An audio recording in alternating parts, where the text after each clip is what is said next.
ثم لتسألن يومئذ عن النعيم.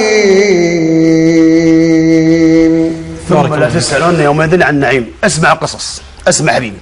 أول شيء نعطيكم موقف لواحد يا إخواني غني، قصر وخدم، يعني الله أنعم عليه حقيقة، لكنه للأسف كفر بالنعمة، تكبر، حتى ما تكبر بس على البشر، تكبر حتى على الله. ذاك اليوم أكل الأكلة ما شاء الله دسم، ثم مدد رجوله شوي يا إخواني تمر عليه خنفسانة. خنفسانة، تعرفون الخنفسانة؟ خنفسانة يا إخوان، تعرفوا ايش قال الخنفسانة هذا متكبر؟ شوف قلة أدب، اسمحوا لي في الكلمة هذا، كلكم يا إخوان مشايخنا وعلمائنا ودعاتنا وإخواننا الآن وخواتنا، تكفون لما أقول الكلمة اسمحوا لي تكفون فيها. لكن أبغى أنا خاطب إخواننا التجار والناس الأغنياء، اللي أنا كل الناس فيها خير، لكن اللي تكبر على الله، أعطاه نعم لكن تكبر على الله. تعرف ايش قال الخنفسانة يا إخوان؟ قال هذا وقتك ذي، هذا وقتك، يعني تو متعشي ولا وقت، يعني ما هو مناسب انك تمرين الوقت الآن، هذا وقتك، بعد شو الشكل هذا؟ الشرع مي بعليك، الشرع مي بعليك، الشرع اللي يخلقك،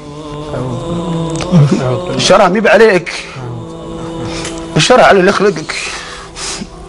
والله يا اخوان اقسم بالله يا اخوان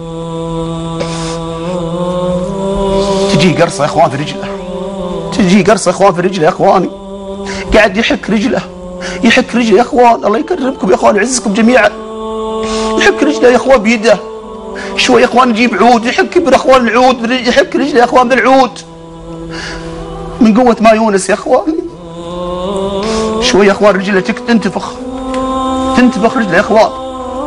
يقال والله يا اخوان، يقال صار وزن اخوان بس الرجل الحال هذا 70 كيلو، لا إله، بس الرجل 70 كيلو يا اخوان. استمر مع المرض 20 يوم، ما خلى مستشفى يا اخوان اللي راح له، اي شيء مستشفى يذكرون يروح، يسوون له تحليل كامل، يقول ما فيك شيء سليم انت، الحين رجل وارم يا اخوان منتفخه، يقول انت ما فيك شيء، ما اتضح شيء. يمر عليه واحد اعرابي من الباديه، قال علاجك بعد الله عندي، قال اذا عالجتني اعطيك نص ملكي او قال ثلث ملكي. قال الاخوان الاعرابي ما نبغى منك، ما ابغى منك فلوس، ملكك خلى لك، انا جاي ادور ما عند الله، ابغى الاجر. لكن وش العلاج يا اخواني؟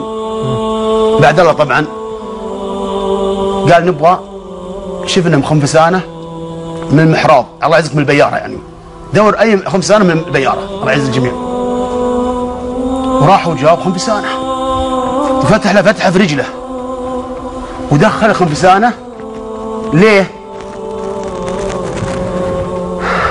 في حشره ضعيفه، حشره يا اخوان، حشره جوا رجوله ما يقتلها الا من الخنفسانه بعد الله يا اخوان. سبحان الله. صار علاجه على الخنفسانه هذا اللي يقول شو الشكل؟ لا الشرع ما بعليك، شرع اللي خلقك.